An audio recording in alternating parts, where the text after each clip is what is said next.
diable est qui. Et regarde. J'en parlerai au diable s'il vient t'assommer. De m'asseoir à sa table et dire ma vérité. J'en parlerai au diable, il saura m'écouter. L'innocent est coupable, l'homme que j'ai été. Bonsoir Laetitia Hallyday. Merci beaucoup d'avoir accepté notre invitation. Alors cette voix qu'on vient d'entendre, tous ceux qui l'ont entendue depuis la nuit dernière minuit ont été étonnés par sa force. Est-ce que vous aussi, elle vous a étonné? Elle m'a étonnée tout au long de l'enregistrement de cet album. C'est un album comme les autres. C'est un album qui a été réalisé dans la douleur, dans le combat contre cette maladie. C'était l'album de la résilience, du courage, de la détermination à vouloir dire quelque chose, à vouloir parler de sa liberté, de penser, de sa fureur de vivre, et puis d'amour. C'est un album qui parle d'amour. Alors justement, C'est l'histoire de toute sa vie, l'amour. on va longuement y revenir sur cet album et sur votre histoire à tous les deux.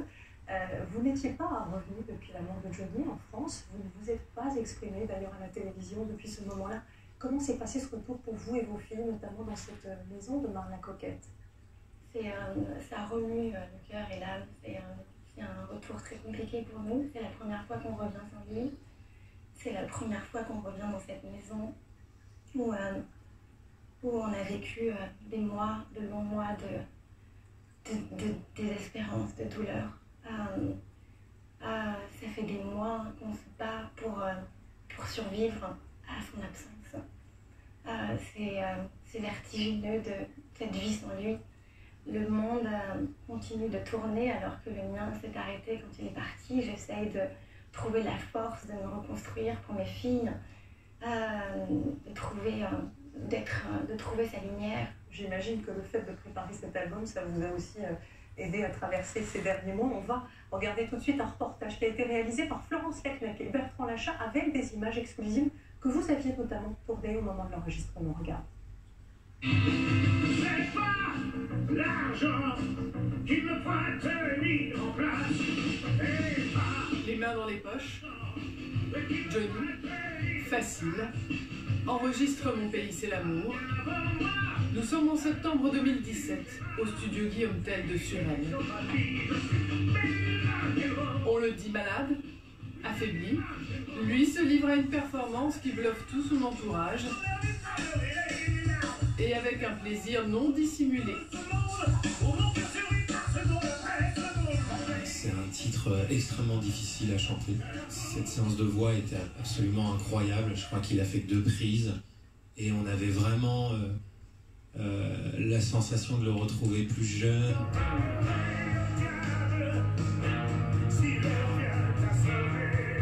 Et cette maîtrise vocale, c'est bien ce qui nous a saisis aussi à minuit 1. Dès les premières notes de cet album, un Johnny vivant, auquel Laetitia envoie ce message nocturne. À toi, à nos amours, à la musique et je t'aime pour toujours. Complice sur cette vidéo dans les coulisses d'un album qui reprend tous les thèmes chers aux chanteurs, adaptés des grands standards américains, avec un Let the Good Time Roll devenu un très vigoureux Made in Rock and Roll français.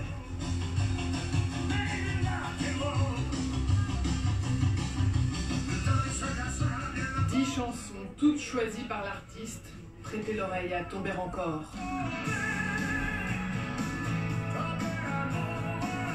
Il est le fruit d'une histoire folle, celle d'un fan qui a osé tendre ses textes à son idole et qui se trouve aujourd'hui auteur de la piste 10. Il y a des fans, ils vont se dire, mais ouais, c'est notre Jojo, on le connaissait, on sait qu'il est capable de faire ça. comment rester debout dans l'orage. Un album conçu pour la scène, c'est le dernier cadeau que Johnny ne pourra pas nous offrir. Les soleils se couchent. Laetitia, Johnny a enregistré cet album dans les derniers mois de sa vie. Qu'est-ce qu'il a représenté pour lui? Est-ce que ça a été l'album de la survie? C'était l'album de la survie, c'était l'album il s'est raccroché à cet album pour mener son combat. Alors je voudrais qu'on regarde cette photo qu'on a affichée derrière vous. C'est-à-dire qu'il pensait déjà à cet album quand il a appris son cancer, quand il l'a annoncé. On voit ici effectivement qu'il a posté cette formidable photo, Fuck the Cancer, c'était un peu son message. Il a été héroïque, il nous a donné des grandes leçons de courage, de résilience et d'humilité aussi, parce qu'il avait une telle pudeur dans ce combat. Il ne s'est jamais plaint, pas une seule fois il s'est plaint, il allait en studio, même en genou à terre. Son corps n'était que douleur. Et il allait quand même au studio, il essayait ça lui donnait une telle force, ce besoin de dire des choses, ce besoin d'offrir ce cadeau à ses fans. Il voulait gagner ce combat, il voulait gagner cette guerre contre la maladie. Ça vous a d'ailleurs inspiré une très jolie phrase que vous avez inscrite sur le livret du disque. À la fureur de vivre, à la liberté de penser, à l'amour. C'était un peu ce que... Parce que c'est l'histoire de toute sa vie. C'était un homme libre. C'était quand il avait décidé quelque chose, il allait au bout de ses rêves, il essayait de rendre ses rêves possibles. Et cet album, ça a été un miracle. Alors justement, racontez-nous comment était Johnny en enregistrement. Est-ce qu'il était perfectionniste, interventionniste, ou est-ce qu'il était très efficace? Perfectionniste. Il n'avait pas besoin de beaucoup de prises. Sa voix était tellement intacte. Dans ces moments-là, il avait arrêté de fumer. Sa voix était intacte et puissante. Il y avait tant d'émotions à le regarder chanter en studio, à le regarder tenir debout, être fort et courageux. Et c'était bouleversant pour nous tous. Alors Johnny a enregistré 10 chansons pour cet album, mais il n'a pas choisi le titre. Comment, ensemble, après sa disparition, vous vous êtes dit que ce serait celui-là? Mon pays, c'est l'amour. Johnny a été l'incarnation de l'amour. C'était le moteur de toute sa vie. Avec Maxime, ils ont parlé d'un choix d'un titre d'album qui pourrait être Made in Rock'n'Roll. Et Johnny n'a pas du tout aimé. Il a comparé Made in Rock'n'Roll à Made in China, comme sur un t-shirt. Il dit, mais c'est impossible pour moi d'accepter. C'est pas moi, c'est pas moi. Quand vous écoutez les textes, on dit tout de suite qu'ils étaient très troublants à l'aune de ce qui s'est évidemment passé. J'aimerais avoir votre avis. On va écouter ensemble Pardonne-moi, qui est une des chansons de l'album. Pardonne-moi si tu rêvais d'un autre moi, une autre vie. Comment pourrais-je tromper la mort quand elle sourit? Encore une fois, encore une nuit. Pardonne-moi.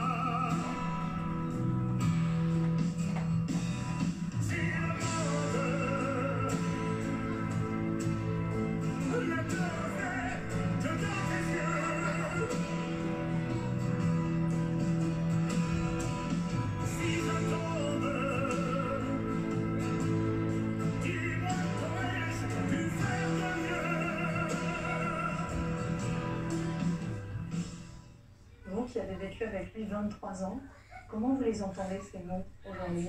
C'est une belle déclaration d'amour. C'est une magnifique déclaration d'amour. C'est bouleversant. C'est l'histoire de toute notre vie, le pardon. Pardonner. Il a appris à pardonner. On a appris à pardonner ensemble. Pardonner à qui? Pardonner à son père, pardonner à sa mère. Avancer, se construire dans le pardon, réparer ses failles, ses traumatismes, qui sont les blessures de toute sa vie. Il a mis des années avant de pouvoir en guérir. Je l'ai accompagné dans ce chemin. En 23 ans, j'ai essayé de comprendre ses blessures, de comprendre ses démons, de comprendre pourquoi, à un moment donné, il avait fui l'amour, il avait fui certaines choses parce qu'il n'arrivait pas à être heureux. L'amour lui faisait peur. Et il s'est réparé au fil du temps. Il a trouvé une stabilité. J'étais heureuse de pouvoir arriver à comprendre et à apprivoiser ces démons pour l'aider. C'est vrai qu'il a toujours joué avec sa face d'ombre aussi. Mais c'est comme ça qu'il s'est construit aussi. Il avait besoin de toucher le fond, il avait besoin de descendre très bas pour se relever. Il a dit on ne peut se construire que dans la douleur. on ne peut avancer que quand on a connu la peur. Et puis il y a eu l'adoption de Jade, de Joy. Et à travers cette adoption, il a guéri ses propres blessures. Est-ce que dans les derniers jours, est-ce qu'il pensait encore pouvoir gagner cette bataille? Est-ce qu'il parlait de la mort avec vous? Moi, j'ai jamais cru qu'on allait perdre cette guerre. Lui non plus. Qu'est-ce que vous lui disiez? Mettre un genou à terre, ne pas lâcher. Ne pas lâcher.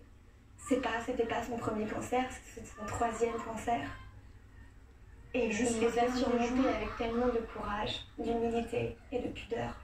Je voudrais qu'on revienne sur les derniers jours de la vie de Johnny. Laura et David, on dit que vous les aviez écartés, qu'ils n'avaient pas pu dire adieu à leur père. Non, ça m'a fait beaucoup de mal qu'ils disent ça. La réalité est complètement différente. Leur père avait terriblement peur de voir la mort en face. C'était qu'il n'assumait pas du tout. Pour lui, il n'allait pas mourir. Et moi, j'ai beaucoup souffert quand il a décidé qu'il ne voulait plus voir personne. J'ai beaucoup souffert de ça. C'est lui qui vous a J'ai essayé de comprendre. C'était sa raison, c'était sa volonté, j'ai respecté. Mais non, ils n'ont pas été empêchés de voir leur père. Et leur souffrance était bien réelle à tous les deux. On va revenir maintenant sur le 9 décembre 2017, le jour de l'hommage populaire et national. J'imagine que vous le vouliez comme ça, mais est-ce que vous avez été étonné du nombre de Français qui se sont déplacés dans la rue? 1 million de personnes. Est-ce que ça vous a cri d'amour incroyable. Cette foule immense qui criait son amour, pour lui, c'était bouleversant. Moi, je voulais partager son départ, sa mort, comme il a partagé sa vie avec ses fans, avec ces gens qui ont fait aussi partie de sa vie. Il disait toujours, on est une grande famille. Ce jour-là, il y a une autre image qui a marqué, au-delà de cette foule, c'est cette arrivée séparée entre Laura et David d'un côté, vous et vos filles de l'autre. Est-ce que la rupture, elle est déjà là? Je pense, oui. En tout cas, aujourd'hui, je regarde ça avec un œil différent. Moi, je pensais que chacun vit son deuil comme il le peut, à sa manière, un pas après l'autre. On vivait le moment présent, c'était peut-être douloureux pour eux, mais c'était compliqué pour moi de le vivre sans eux. Mais j'ai respecté leur choix. Je n'ai pas à juger leur choix. Alors Laura et David vont vous attaquer quelques semaines plus tard, quand ils vont découvrir le testament de Johnny. Est-ce que vous vous êtes reparlé depuis? Est-ce que vous vous êtes d'ailleurs vu depuis votre retour à Paris? Non, la violence de ces moments, elle est que, en fait, c'est vraiment une histoire qui aurait pu rester en famille, dans la dignité et la pudeur. Ça a été tellement violent pour moi, pour Jade et pour Joy. De ne pas avoir eu un seul coup de fil, d'être assignés, Jade, Joy et moi, d'une telle violence qu'ils nous ont faite. Et on aurait pu se parler autour d'une table et avec beaucoup d'empathie, de compassion et de tolérance.